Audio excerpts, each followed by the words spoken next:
Hello, and welcome to video number 17 of my Rimworld tutorial video series. Can never seem to say that phrase.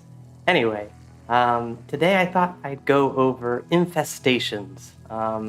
Where do they spawn, how to deal with them, and how to prevent them should you not want to have to deal with infestations.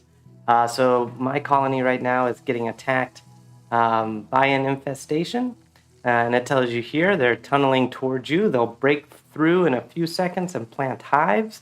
The hives will spawn more insects and more hives. And if you don't want the insects to infest the whole area, destroy the hives, but beware, the bugs will defend their home. So we're getting the infestation right here in this area. Now, an infestation is a random event that can occur, but it can also be an event that is part of the conditions of a quest. So you can definitely get a quest saying, hey, we're going to spawn an infestation here, but we'll give you rewards once you deal with that infestation. But infestations, basically, they spawn by first choosing a valid tile and spawning around that. Now, what is considered a valid tile for infestation? Well, a valid tile for infestation takes place under a overhead mountain area tile. So how can you tell if something is overhead mountain? Well, you can go to your roof, toggle roof visibility icon, and here it'll show you if it's a normal light green, that just means it's a regular roof. Either you built it or it's a naturally made shallow roof. But if it gets to be dark green, like here I've walled it over, but there is dark green over here. And you can see here where the infestation is taking place, there's some dark green here. That dark green indicates that there's overhead mountain above this tile. So that makes it a valid tile for infestations. The conditions that you need to meet in order for it to be a valid tile for infestation is that, one, it has to be an overhead mountain. Secondly, it's usually within 30 tiles of a colony structure. So that could be a wall or, any sorts of things. A door, table, chairs, any sort of colony structure. If it's close by, it'll do that. If there is a valid tile not within 30 squares, it should still spawn around there. So the 30 square tile is not it's not a make or break, but it does kind of give preferences to certain tiles to be the spawn point. It also, for it to be a valid tile, it has to be above a certain temperature. So I believe for Fahrenheit, it's above 1.7 degrees Fahrenheit, and for Celsius, it's above -17. If you can get the temperature below that amount, so basically below 0 degrees Fahrenheit and below -17 degrees Celsius, then the tile is no longer considered a valid tile for infestation. When an infestation happens, it'll pick one valid tile and spawn its infestation around that. So you really only need to have one valid tile on your map in order for the infestation to spawn. If you're getting an infestation from a quest, and let's say you don't have any overhead mountain on your map, because it's a completely flat tile map, the infestation will spawn just out in the field in the open. But if you do have valid tiles for an infestation event, then when you do it for a quest, it'll spawn on those within that valid tile. So when you're planning your colony, you want to keep this in mind, especially if you're digging into mountain. If you're making your base at least partially within a mountainside, you want to be very wary of when you're digging into overhead mountain, because then you're exposing vulnerabilities to an infestation. Early on in this colony, I had these dark overhead tiles here in my freezer. This used to be my food freezer. It's now just a battery storage area. And, I kept it cold.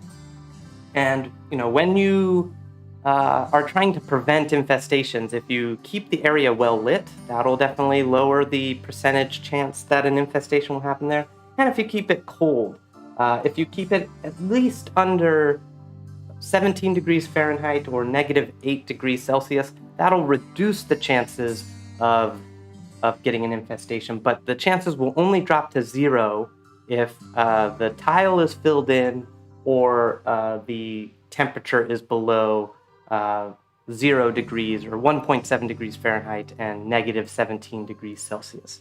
So only if you get it to that cold does it become a 0% chance. Well, early on in my colony, I had a couple of coolers in this space, but I was never getting it so cold enough that it was reliably below 0 degrees Fahrenheit. So I would get infestations spawning in probably the worst place ever in my food storage. So that wasn't great. So I eventually had to fill in the overhead mountain tiles with just some granite blocks, and now that makes these no longer valid tiles for the infestation to spawn in. But you can still see, and I did it over here too. There was some overhead mountain here and over across, basically all around the perimeter of my colony. I have filled in whenever I came across overhead mountain when I was drilling for minerals, because I didn't want infestations to happen in those places, mostly because when an infestation happens, the bugs will start digging around, right? And they'll dig mostly to maintain their hives and their colonies, and you'll see this in just 1 second when I hit go on the action here.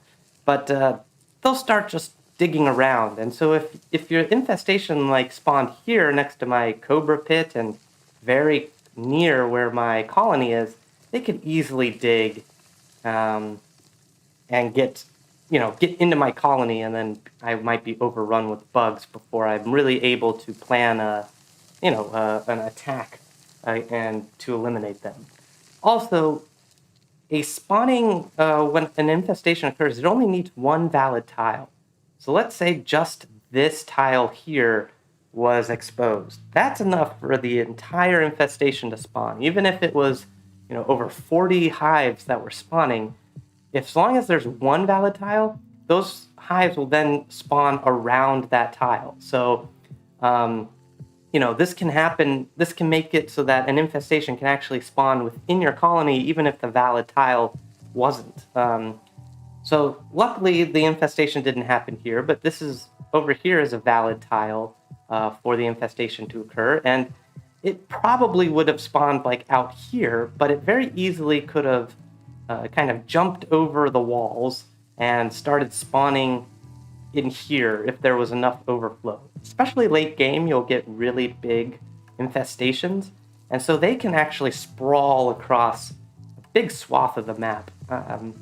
Not this one, but the last infestation I dealt with was a quest-given infestation. It was 45 hives, and basically hives ranged from all the way over here all the way down here. It was basically this top quadrant of the whole map was covered in hives, spread around.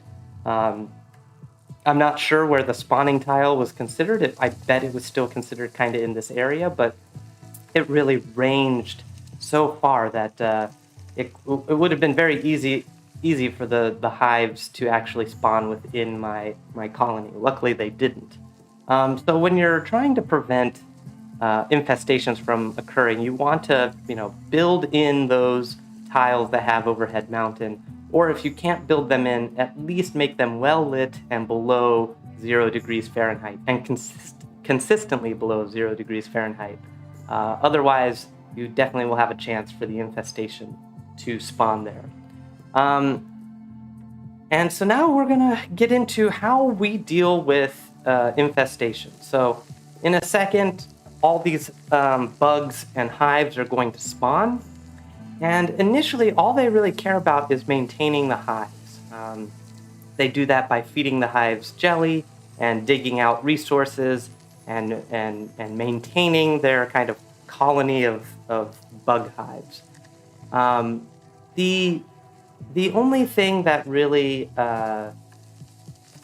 you need to be aware of when there are bugs on the map is that they are pretty hostile. They will attack you if you come too close to them or if you attack them, for sure. And they're considered hostile units, so if your colonists are assigned to attack, their reaction is to attack when there's enemies nearby, they'll automatically attack bugs because bugs are considered hostile. They're not considered like a predator wild animal, which is normally not aggressive, but only if you attack it. Bugs are considered aggressive just by going near them. Also, as the message said, when bugs spawn, the hives will then multiply. The hives will spawn more hives, but hives also spawn bugs. So, what is a small infestation initially can quickly overrun you because they'll just start multiplying, and a few days later you'll have way more bugs than what you started with. Whenever an infestation happens, you usually want to deal with it quickly and timely. There are a few ways to deal with infestations. I'm going to go over a few of them in this video. One thing I will say is usually your kill box is not an option when it comes to infestations, because even though bugs will be aggressive and chase you, they won't like to get too far away from their hives. So what I mean by that is if the hives are over here, they might chase my colonists like down to here, but once they get too far away from the hives, they'll retreat and go back to their hives and maintain them. They definitely, if they want to, they'll go around the map and attack things, but they will not kind of pursue and get into your colony just to chase you down. They'll eventually come back to their hives and maintain that. So you usually have to fight them kind of close by where their infestations happen. I also don't usually recommend using a kill box even if that is an option, because a much easier solution is to use a choke point.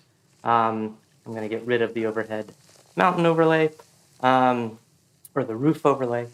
And this is what I mean by a choke point, an area that reduces the number of enemies coming in to just a single file line, sort of like this.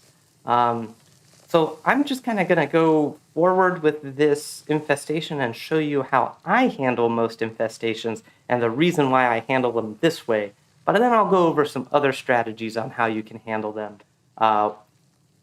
that aren't just kind of fighting them in the open, like this. So as soon as I get the message that an infestation is occurring, I always get a person to equip some grenades. You don't need that many colonists actually for this kind of strategy. But I will grab Alex here. I'm going to draft him. I'm going to tell him to equip frag grenades and then come up around here. I'm going to set these doors to be held open, although they aren't going to get opened yet. And here's the main strategy. I'll lay it out for you before we enact it, and I'll show you how it looks. But basically, I'm going to confront the bugs at this choke point.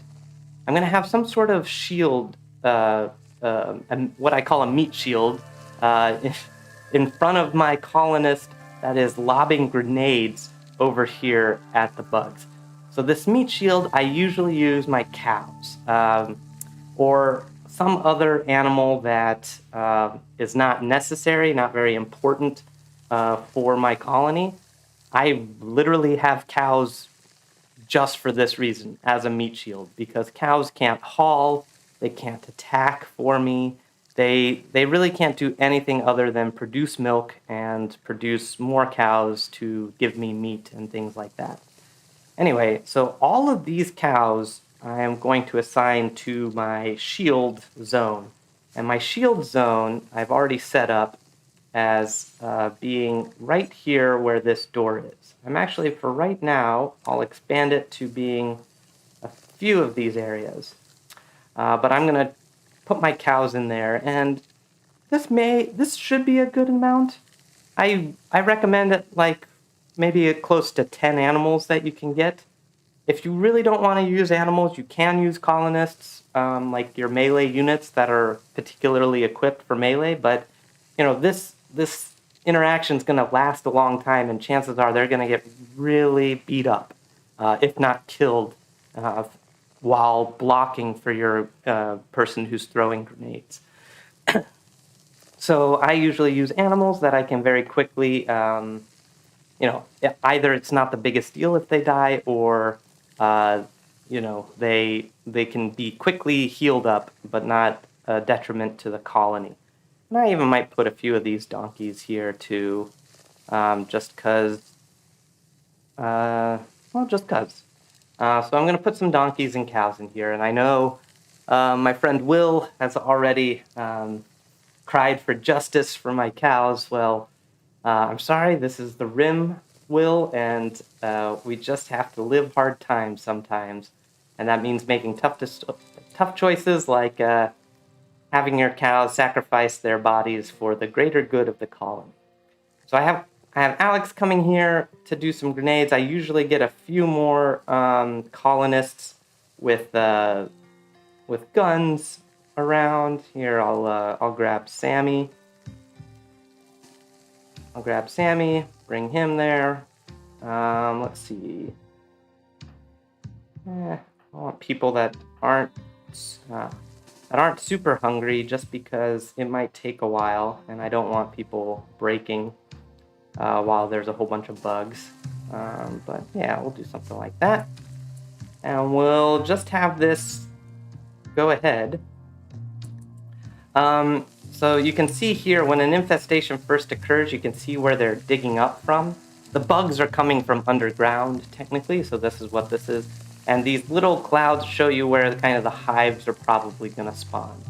But it does take a little bit for them to actually dig up, so you do have a little bit of time to prepare.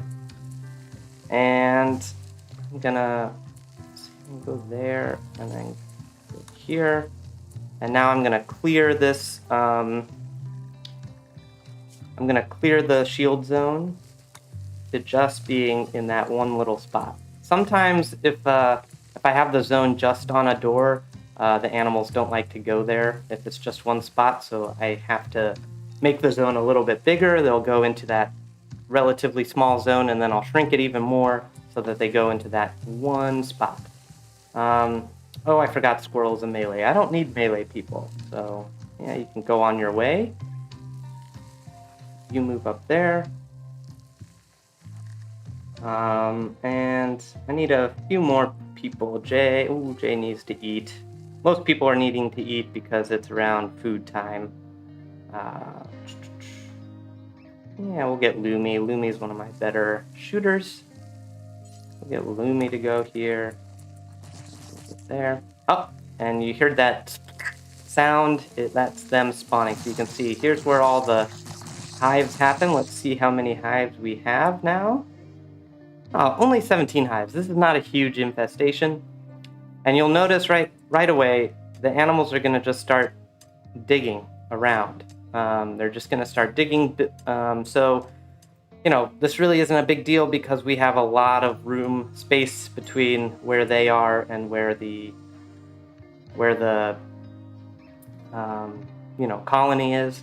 But I still want to do this anyway. Alex, why didn't you equip your... I must not have held down shift. Well, that's annoying. That's gonna waste some time. There's some grenades here. Equip those frag grenades. And come back. Okay, Rill also is melee. I keep forgetting. Alright, let's just grab some of these guys. Lumi, Sammy, Alex, great. Doc. Yep, we'll grab Doc. I don't always like charge rifles for this because charge rifles don't have a great close range accuracy, so it'll probably break up some of my walls a little bit. So that isn't great, but it is what it is. Okay. Boomrat, why are you out here? Oh, it's probably because you were assigned to someone when they got drafted. Are you assigned to Sammy? Animals, sorry. Just gonna deal with this real quick. These should all be go. Good. Okay, and once Alex gets back with the grenades, great. Always make sure your person with grenades, their fire at will is off, because you don't want them targeting actual bugs. You just want them to be lobbing grenades at a specific point. Doc, you can go there.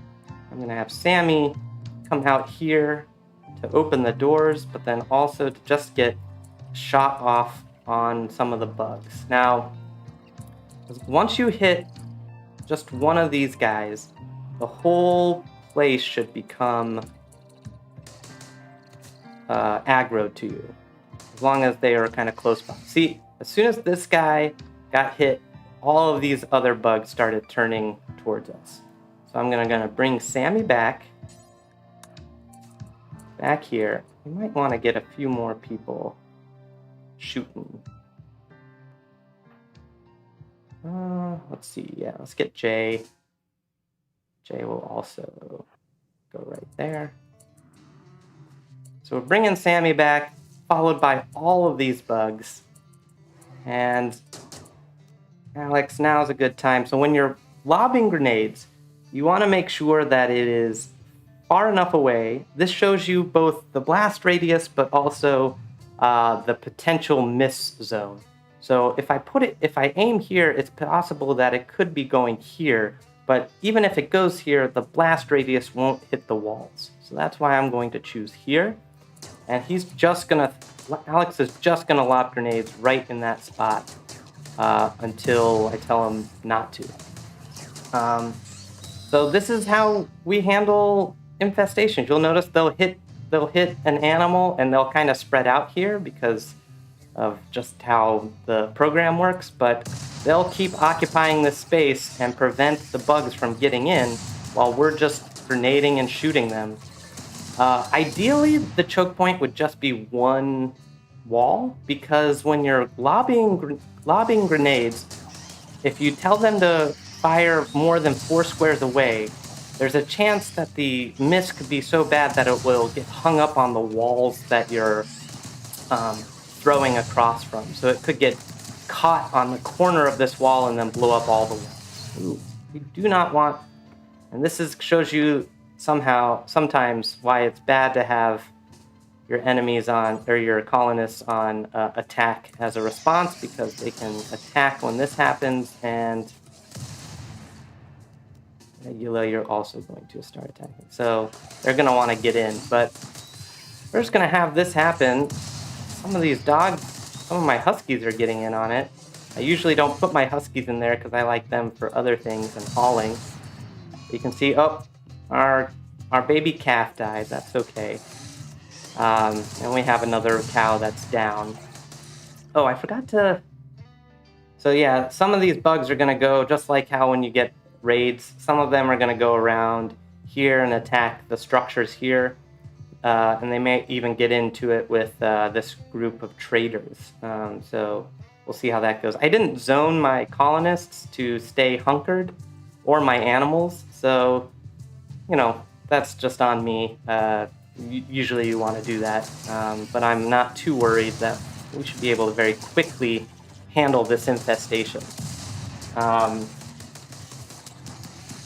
Ooh, squirrel wants to get in. No, squirrel, just ignore. Ignore. Do not want you attacking me. And Rue, you can also ignore. And you can see here, pretty easily, we're getting a few of our animals are getting hurt. Some of our cows are. But in general, none of our colonists are getting attacked. And, ooh, Tuvok, don't do that. You're going to get hit by a grenade if you do that. You can go into grazers. I think we're pretty much done here. Get out of there, Tuvok. Okay. All right, I think we're pretty much done, so I'm going to undraft everyone. There are still some bugs over here. We'll have to deal with those. And there's also some bugs still alive here, so you want to definitely hunt those or finish them off as quickly as possible. They can get up, and most of these bugs are fine, but these mega spiders are no joke. They can be pretty nasty. They have really harsh attacks, and they take a bit to get down. So usually when you're dealing with insects, especially in the open field, you want to make sure you have plenty of firepower to get them to have them go down quickly. Now, once you're done with the infestation, or at least the bugs of the infestation, you do want to remember to go back and attack the hives. The reason for that is that these hives are going to spawn more insects eventually and more hives. So you're going to want to take a platoon of people. You can take these people, draft them up, and have them go in here, and they'll attack hives automatically because they're considered enemies. Have rows go too. And anytime you kill a hive, you'll get insect jelly. Now, this brings me to a couple of points. So you can see how quickly and easily we're able to deal with quite a bunch of insects using the choke point and the grenading maneuver. And now we're just going to go back and mop up these hives, attack them, and make sure that they're done so that they're not spawning any more animals. And you can see some of these insects are going to come back and try to attack us, but some of these traders are helping us out with like this mega spider, so that's good. So bringing up insect jelly brings me to 2 points. One is the other way to handle infestations, and also the greatness that is insect jelly. Now, the other main way to handle an infestation is to have a designated area that is the infestation spawning point, very much like this is for me. I do have some other areas that they could spawn in my corpse piles. I actually might fill those in at some point, because almost all the infestations I get on this map occur for whatever reason, in this area. They always like to pick a valid tile here. Now, how I used to deal with infestations is I would, have a place under a mountain that was always where infestations took place. And that is where I would put doors. I would put doors on either side, either plasteel doors or a bunch of granite doors. So it took a long time for bugs to be able to break through that and dig out. And then within the area that they would normally spawn, I would put incendiary grenades and a couple of stockpile zones filled with wood or chem fuel if you happen to want to use chem fuel and don't have any other use for it. Oh, see, you notice here, because I didn't zone my people, they were going out. He was probably going out to drill, using the drill, and he got into it with a mega spider. Now, mega spiders, like I said, are no joke. He's already been hit with a heavy SMG a whole bunch, but he's gonna probably take Nikolai down. This is not great.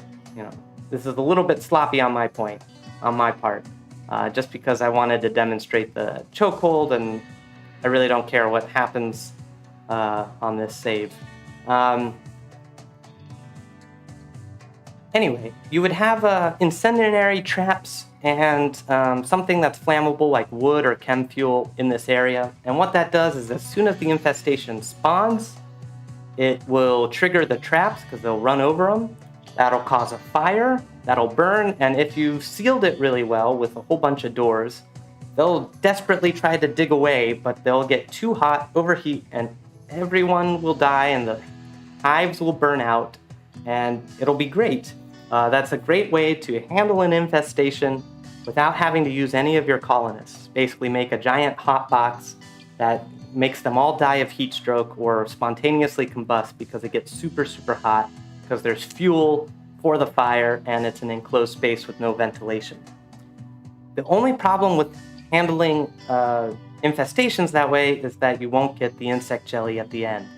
insect jelly is great for a lot of reasons. One, it's a food source that even the highest royals will be allowed to eat. So it's kind of like you can think of it as like a luxurious meal in that way. It doesn't give the mood boost of a luxurious meal, but what it does do is it does satisfy recreation. It is considered kind of like a chemical, sort of like a drug. So when a colonist eats insect jelly, it's a raw food that they can eat, and they're fine with eating, and they'll get their recreation fully satisfied, or at least really high up. Usually, it instantly fills their recreation bar, and so they'll be really happy because their recreation is fully satisfied. The other thing that insect jelly is really good about is that it's really expensive. It is a great thing to sell. Anytime I actually have all of my colonists assigned to not eat insect jelly, and that is because I don't want them eating it. I have other ways for them to gain recreation. We have a ton of drugs and things like that. I like to keep insect jelly simply because you can sell it for a whole bunch. You'll get a whole bunch from an infestation. We're going to get at least 20 or 30 more jelly per hive that we destroy, but we already have 630. And it just sells for so much money that you can trade with it and buy all sorts of high-tech things because of all the money that you'll get from it. It's also very stable in that as long as it's indoors, it's kind of like kibble. It won't deteriorate and it won't spoil. So, it's kind of one of these things that's good for caravanning. It's really good to hoard if you're going to go for the ending with the high stellarch visiting you, because the high stellarch really won't eat that many things, but they definitely will eat insect jelly. And it'll keep the high stellarch happy because he'll have his recreation fully satisfied every time he eats it. So that's why I usually deal with infestations by killing the bugs in a separate location, then killing the hives, and then collecting all the jelly to sell or to keep for royals to eat. The other fringe benefit of getting an infestation is you'll now have a lot of insect corpses. Do not feed so you'll get a lot of insect meat. Don't feed insect meat to your colonists, but you can totally use it for kibble. I make kibble out of insect meat and hay. So anytime I get insect meat, usually I get thousands of it. And then I just combine it with hay, which I grow in a huge abundance over here. And it makes a ton of kibble that my animals will enjoy for a really long time. Anyway, I hope that gives you some good ideas on how to handle infestations and how they spawn and the spawning mechanics of them, so you can prevent infestations in your colony and also have controlled infestations to harvest insect jelly later in the game. I will please comment on this video with any questions that you might have or tips that you might have that I didn't cover in this video. And until next time, good luck out there and have fun.